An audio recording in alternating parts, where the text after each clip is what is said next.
When it came to like giving advice and career advice, she always like encouraged me to grow. And I think that was like fundamental for our relationship because she really believed in me. She really believed in my capabilities and she really encouraged me. She was really pushing hard for me. And I think that's what I needed, like a cheerleader really believing me. And I think that was the biggest thing that I have from this relationship.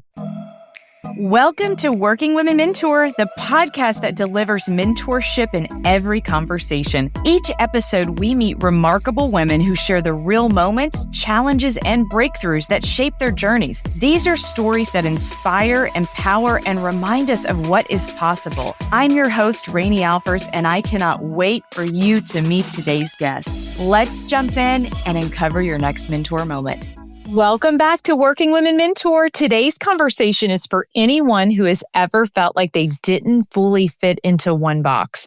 I'm joined by Urmi Hossain, who has built her life across cultures from Italy to Canada while navigating identity, career, and confidence along the way. She's a financial professional, author, mentor, and in this conversation, she shares what it looks like to grow between worlds and still find your place. I think this is such an honest reflection and deeply relatable to all of us who have felt maybe like we didn't fit into a room, we didn't fit into a workplace, we didn't fit into something. And it's a beautiful, beautiful conversation. Should join us and meet Urmi. Urmi Hossain, welcome to Working Women Mentor. Thank you for joining us. Thank you for having me. I'm so excited to chat with you today because a woman in your shoes has so much even life experience for right now and is helping so many other people. And so you have a beautiful way of looking inward. And I look forward to hearing more about that today. So Urmi, would you please introduce yourself to our audience? Yes, with pleasure. So my name is Urmi and I am calling from Montreal, Canada. So I like to describe as a woman who wears many hats. So I do work in the financial sector, but I do have a lot of passions and hobbies. So I'm a self-published author, speaker, mentor, blogger, YouTuber, recent podcasters, and I'm also the co-chair of an organization called Women in Leadership, and I'm the co-chair for the Montreal chapter. Oh my gosh, when do you sleep? I get my 8 hours of sleep, believe it or not. People are thinking I'm probably like not sleeping, but I actually get a good self-care practice. Oh my gosh, I love that. Well, we'll have to touch on that because I think right now we always need reminders. So, okay, one of the things we ask all of our guests is to text a friend and ask them how they would describe you to our audience. What did your friends come back with? So one of my friends told me the word passionate. He said that when he looks at me, he can see that I do have an inner drive, an inner passion for the things that I do. And this is so funny. Like I never thought that I was actually a passionate woman until they pointed it out. And I was like, oh, that's quite true. I do put a lot of love and soul and my heart. Like I literally put my heart in the things that I do. And it all comes from a good place. And I'm very genuine when I'm acting on things. So I would say like passionate, it was the word that he described me, but I can also see myself with that word. I think that's just a great comment because we don't know how to describe ourselves sometimes. You know, it's so much, that's why I love this exercise because it's such a great reminder of these qualities that we have, but we don't recognize them sometimes, or we haven't even thought about like how to describe them because we just do them naturally, or, you know, they come innately. So I think that's so fun. Well, speaking of describing, you also describe yourself as a third cultural individual. So what in the world does that mean? Like, help me understand that.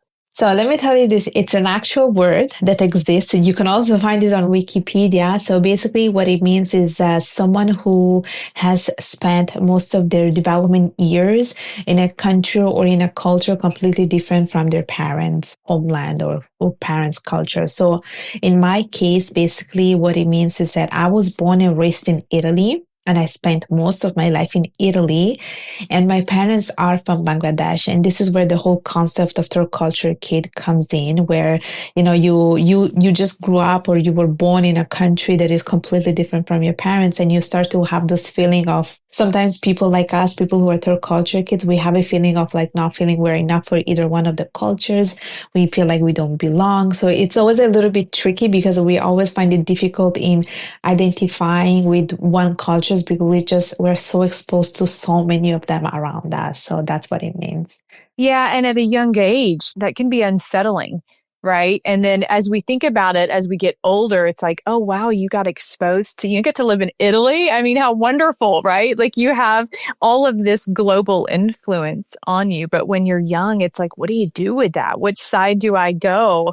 Am I Italian or, I mean, it's hard to settle. So I want to hear more about this. But as we're thinking about you and having that global view, if you will, that cultural view when you look through your lens and you were able to see and work with other people, you took a career path. Tell us about your career path because we're all working women listening to this. You decided finance was the direction you were going, and you've really achieved some high designations. Like you've been super disciplined. So share with us your story about that career path and what that was like achieving it.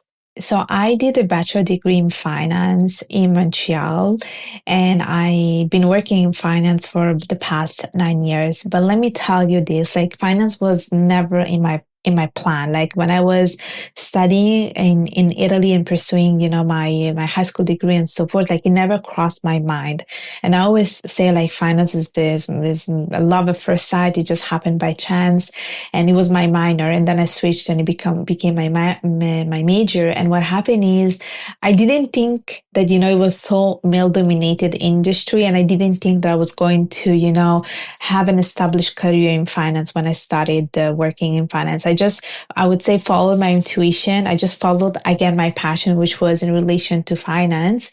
And I realized how much I enjoyed being here. And the more I was working in finance, the more I realized that it is very much underrepresented. There is a lack of, diversity. It is very male dominated.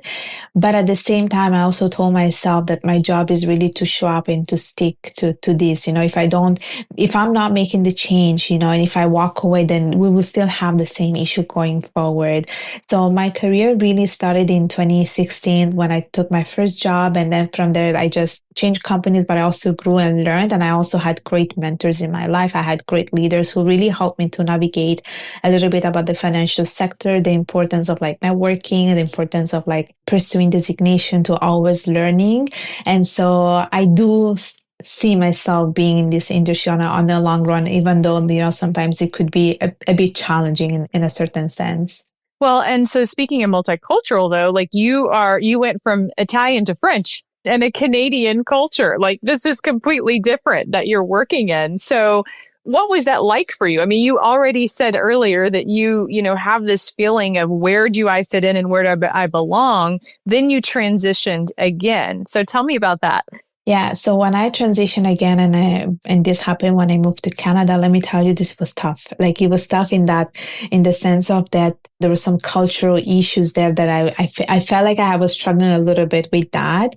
Of course, coming to Canada is a completely different land. They don't speak Italian here. It's only English and French. So I found myself in an environment where I have to use two languages that are not mine to begin with. Like English is my third language and French is my fourth language.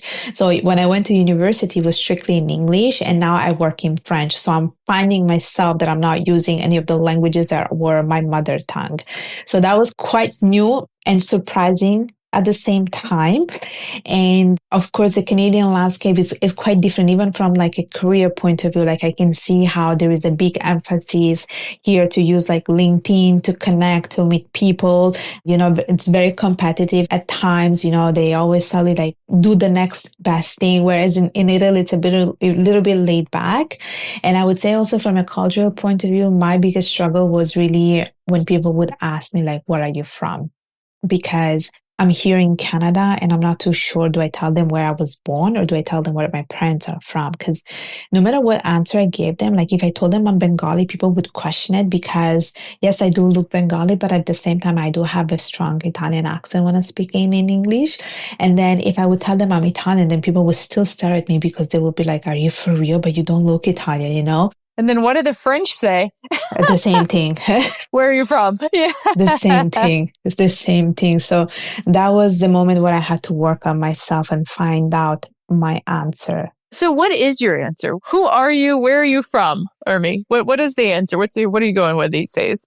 I always say Italian by birth and Bengali by blood, or I just say Italian Bengali. I don't like to choose either one, and I don't like to omit either one in the sentence because I feel like I'm betraying myself and I'm not telling 50% of my story if I only choose one of the two cultures. And you're right. You shouldn't have to choose. We're all, we started this episode as we were talking before we hit record about where are you from? What are you? What am I, Rainey? And I run into the same thing. It's why I took the 23andMe years and years ago. I mean, I don't even think they're still around now, but I took it because my dad said, why in the world would you do that? And I said, because I want to be able to answer the what are you question. That's why I took it. And you know what? I took it and it didn't help me at all. It didn't help solidify that background because I think we're all sometimes such a blend and, it's finding what you identify with through family or through culture or through habitat. And so it's so impressive, Urmi, that you were able to not only just learn languages, you must have a brain for absorbing language, my friend, because I try to order coffees in French or order my lunch or dinner, and that's about the extent of what I can do. And you are now working in French. That is so impressive. Yeah. Thank you. Thank you. So let's talk about mentorship because, boy, if there's anyone who is navigating life and changes and cultures and countries, it's you. And so it's crucial, as we all know. Would you share one of your mentor stories with us and someone who is influential in your life, Urmi? So let me tell you this. I never had a mentor when I was growing up. I did not have anyone that looked like me. I didn't have anyone to look up to. And we also did not have any type of mentorship program at school or so forth. So I was not lucky enough to have a mentor, unfortunately, when I was growing up. So in a sense, I also became the mentor that I never had. And I also had my very unofficial mentor when I started to work in my previous company. And the person that I really look up to, it was my ex-manager. She doesn't know that she was actually my mentor, but I really look up to her because she was such an inspiration for me. Like you just talk to her and you can feel her charismatic energy and you're like drawn into her. You just want to become like her. She's very magnetic. She's very influential in a sense. And no matter what she says, you just want to listen to her. So for me, she was really my biggest mentor and we shared the same educational background, which was important for me because I feel like she was the right fit for me to ask questions. So we both come from finance. So every time I wanted to do something, I would go to her and ask her for tips and advice. And what I loved about her is that no matter the fact that she had a different title because she was my manager and I was, let's say, the junior, she always looked to me with so much respect and equality, which I think is fundamental when it comes to building a mentorship relationship, is that everyone is on the same level. Just because I'm the mentor doesn't mean that I look down on you.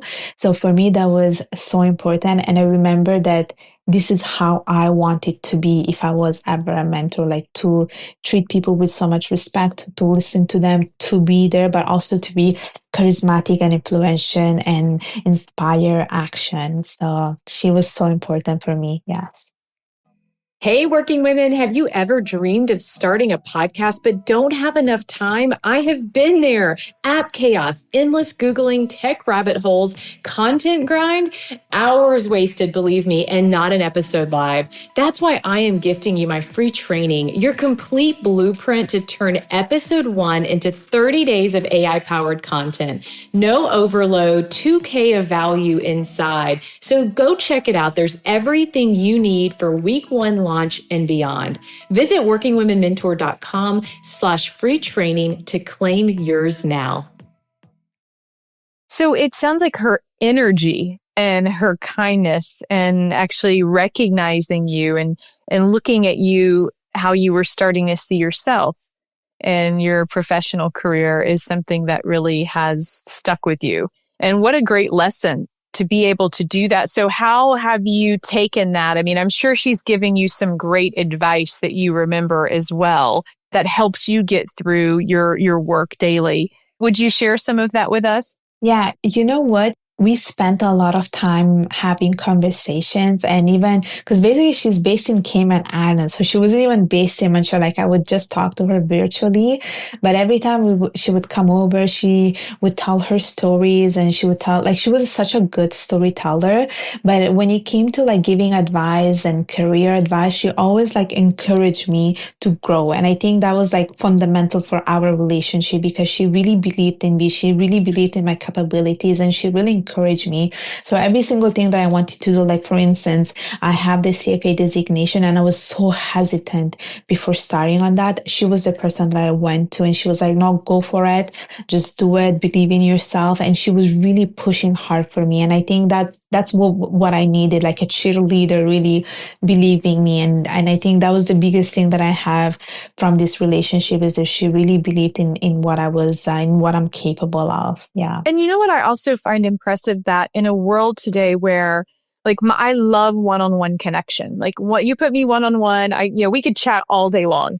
In a group of people, great too, but I love that one-on-one piece. And so you were able to get that through a remote relationship, if you will. Like she was your manager who you've never actually hugged before, right? Like you've never sat in a room with her, but you guys were still able to build this connection. She was able to make an impact. And I think that's just wonderful, like to say that because all of us sometimes don't work with people every day in a room, but that doesn't mean you aren't making an impact on them, that you can't connect with them and be a mentor yourself, even if they're not right next to you. So I love that. That's a great reminder. And so like you, I didn't grow up with a formal mentorship or I had no idea what it was early on. And so what would you say are like the key qualities when you're thinking, hey, I might need to connect with someone who knows a little bit more than me? What should people look for, Urmi?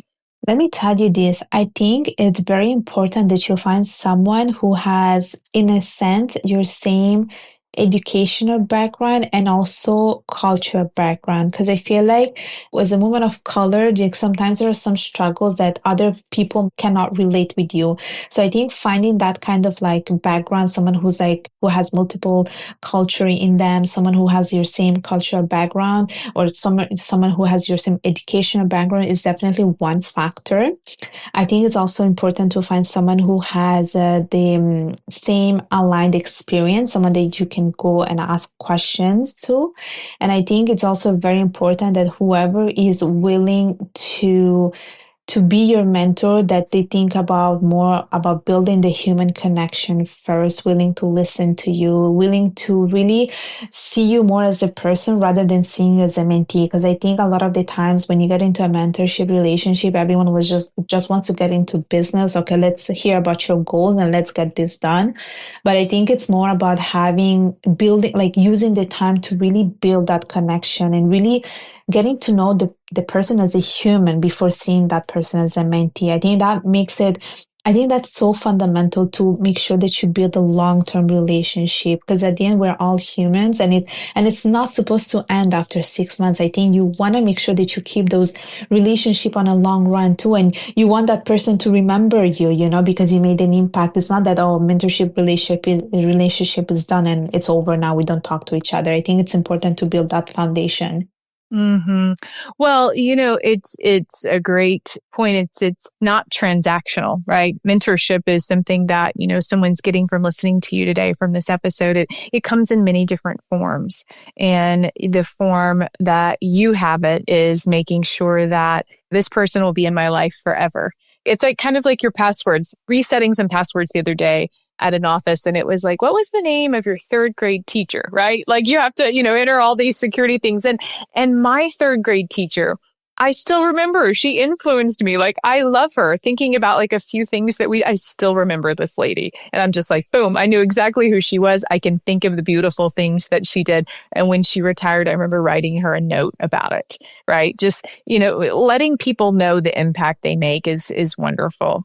And so, sometimes through a working relationship too, the advice or the feedback that we get when we're talking with someone who is an advocate or a mentor or both, it's not always what we want to hear, right? It could be tough feedback. It could be positive. It could be, it could be, well, why don't you think about it and get back to me? So if you are giving advice to someone, through the people the people that you're mentoring right now, how does that look? I mean, do you feel like it's pretty fair to give tough feedback? I mean, to give the honest opinion, or are you trying to sugarcoat it and help them understand?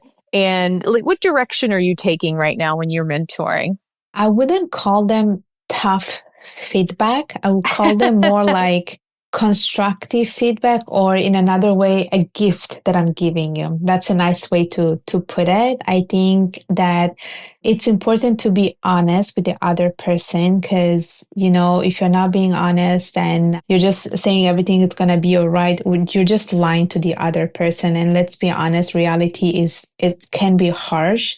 And I think every time I am sharing a story or giving an advice, I'm always starting from my own story and how it was hard for me, and making the other person learn that, everything is not always nice and it could be tough. So for instance, I mentor a lot of girls who are looking for a job. And I told them right off the bat, you're going to get rejections. Like, I want them to face the reality. Let's be real. Let's be real, because, it's the only way that you can build their mental strength. And at the same time, you can help them to build on that determination, the tenacity, and help them to also work on their persistence. So for me, it's always having those honest conversations where I'm starting to tell you, like, I will tell you about my own experience and how hard it was. And I wish someone told me that. And then I will tell you, like, this is how you have to navigate this. And at least I gave you a heads up. So don't expect surprises, because you know what the outcome will be. So I'm pretty like straightforward when it comes to that. And people appreciate it, because it's the reality, things will happen. The world is changing. The workforce is changing. There's so many things happening right now, technologies, and people are worried. And I'm like, yeah, you have to be ready for that. But there are things that you can do to like be part of the prepare solution. Yourself. Yeah, exactly. Yes. To prepare yourself. Yeah. Exactly. So don't be a victim. That's it. Don't be a victim. And I always say, you always have to like adapt and change to the changes that are happening. That's the only way that you will learn. And I would say through storytelling and being honest, they typically help. Yeah. I mean, how did you get involved with these organizations? So you're actively helping women, like you said, looking for a job, and women in leadership and a FemInfluence. So tell me about the organizations that you work with, and then how someone listening could get involved in some in their community if they're interested in doing something like that. Yeah, so I got involved because I think I just had a vocation that I wanted to really give back when it comes to women's empowerment. And I found out about women in leadership, and I'm the co-chair indeed of the Montreal chapter. And I think what I really believed in is that, especially when it comes to mentoring, because for some of them, I'm also a mentor, I do like the idea of creating a ripple effect, meaning that you inspire one people, but you hope that that one person also inspire many more other women. And I believe in that. I believe that could create an exponential type of result. And so I believe in that. And I believe that the more people I can inspire, the more these people will inspire the next other people. So this is why I joined many of these organizations. And the Women in Leadership has been like there for the past 20 years, is very established. We have a leadership development program. We have a mentorship program, and we have several chapters across Canada. So we have one in Toronto, Ottawa, Calgary, Vancouver, Montreal, and we provide the tools to these women in the country to really feel empowered, to feel connected, to find other women that are similar to them. And we believe in this. We believe that when we are together, like, we just empower each other. We come out very much energized and so you started looking for groups though that like Yeah. aligned with what you were thinking, like because you're new to the area too, right? Like you're busy Yes. working. And did you start feeling like, hey, I need to meet more people? And how could I give an impact? How could I learn and get better? And so you just pulled, I'm sure you just looked it up, right? And you That's reached it. out and figured out who aligned the best. And I think, it's that simple, right? Like if you're thinking about expanding your circle, if you're thinking about getting involved in another way, what a great thing to do. I mean, because Yeah. there's a lot of groups out there. Sometimes they align, sometimes they don't, and that's okay. Yeah. And so I love that you've been able to find one. Well, you also have written a book. You also have a podcast. You also have all these other things you do when you're not getting your 8 hours of sleep. I'm so jealous of. So tell me about the book, Discovering Your Identity. And that's a major theme in your life. So how did this book come about? Give us some insight inside. So I was very much inspired by another author back in the days who wrote a very similar book. And when I was reading her book, I was like, oh my gosh, she's like telling my story. So I reached out to her. She told me a little bit about her process. She's like, yeah, you can just so publish it and you don't need to go through a publisher. And back in the days when I was writing the book, I was getting a lot of interviews to go to many podcast shows because everyone was interested in learning about my story of being a third culture kid and how that had an influence in my life. So I told myself, you know what, let me just write it somewhere. So a friend of mine told me like, oh, read this book called How to Write a Book in 30 Days. I heard of that book. I think that's really influenced a Yeah, lot so of I people. read that book and the next thing you know is that I'm writing every day. Like I'm sitting down for like 30 minutes, an hour. Are you a natural writer though? Like, are you someone who would ever even think that you would have written a book? I thought about it. I just didn't think it was going to come that early. Okay. Okay. And so I started to write it. It took me really 30 days. And then it took me an extra 2 weeks to like edit it and format it. And I had someone who helped me. And before you know it, it was self-published. And for me, it wasn't even about getting like sales. It was just for me to have that personal achievement that I can say that I have written a book. I feel like not many people can go around and say that. And for me, it was very therapeutical, like, because I was writing about my own childhood. I was talking about my experience growing up in a very multicultural environment. I was making a comparison between the Italian and the Bengali culture. And for me, it was really to raise awareness and to let the world know that there are people going through this type of struggles where we feel like we're not fitting in. And the moment I did that, I started to see that there are a lot more people like me in the world who are going through the same struggles. And I love that, like, everything you're putting out there, you're doing it so you can help other people like you or who might be going through that. So it's such a generous way of looking at, I mean, your content, right? Like even you're on YouTube, you are creating, like I said, your podcast. So let me ask you this. I mean, we are in the world of content. Everyone is getting it out there. Everyone is trying to connect with who they align with. How do you decide what to put out there with a sea of information, with a sea of like distractions? Like, give us sort of some tips, even if someone's listening who would like to do something like you, like you're putting out your story, you're helping others. Where do we start? How do we do this, Urmi? So I learn a lot through observation, and I tend to see what other people are doing. And I also listen to a lot of podcasts and I watch a lot of videos. So I basically try to get the feeling based on what people are watching and based on the comments that I see in, like, let's say YouTube description, and based also on the need. And then if I feel like it's aligned with me, then I go ahead and create it, because I don't like to create a content that is not aligned with me, because I feel like, again, I'm going to come across not natural, not genuine, not spontaneous. And I told myself at the end of the day, it's not about the numbers or the views. It's just you're doing what's comfortable with yourself. Mm-hmm. And the moment people will see that you are like natural, you're natural creating this stuff, that you're being genuine, people will automatically like follow your stuff. And that's how I started, really, because I do create content on YouTube. And I remember telling myself, I don't know who's going to watch this, but I'm just going to go ahead and do We it. all say that when we start something. Yes. And my first video got 10,000 views, and I was just talking on a camera, no preparation, no script. And I told myself, I'm going to see how it goes with this. And based on that, I will create more and more content. So I usually tend to follow, like I try to understand the audience, and I also try to put myself into the audience shoes. Like if I'm the audience, what would I like to want to listen to, or what kind of problem would I want them to solve for me? So that's how I try to create my content. But everything that I do is very much consistent to the work that I do, which is women's in leadership, which is public speaking, the CFA programs is always very consistent. Like you will not see me going on another route, basically. Right. Right. And people, when they come to your channel, they know exactly what you're going to put out. And I think that is such a great tip, because it's like, stay consistent, stay in your lane, stay with what you want to connect.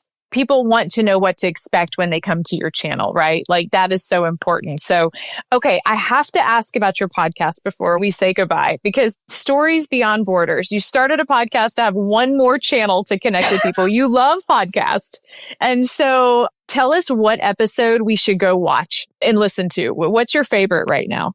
That's so hard. So let me tell you this. I really like my latest, the one that I have just released, which talks about a girl who is biracial. So she's white and black, but she doesn't look black. And so she just goes on her story about how privileged she felt because she didn't look black. But at the same time, she was like, I didn't feel like I was honest with myself because I was getting all this privilege, but then there was like this other side of me that belongs to me. So she's talking about the struggles that she went through and how she came out from this. And I feel like a lot of people can relate to it, especially because we live in a world that is so diverse and there's so much mix going on right there. So I feel like people can relate to it because it's something that we all go through, unfortunately. So I really like my latest episode. What is the mentor moment, Urmi, that you want to leave us with today? Let me tell you this, and I don't know if you ever spoken about this, if anyone has ever spoken about this, but basically my mentor moment was when I found a friend tour. And I don't know if you're familiar with this concept. When you found a friend tour? Yes, which is a combination of friend and mentor. Yes. I love it. A friend tour. Yes. So basically what happened with me is that I often looked for mentors, but I didn't need to look that far. I had friends who were my mentors.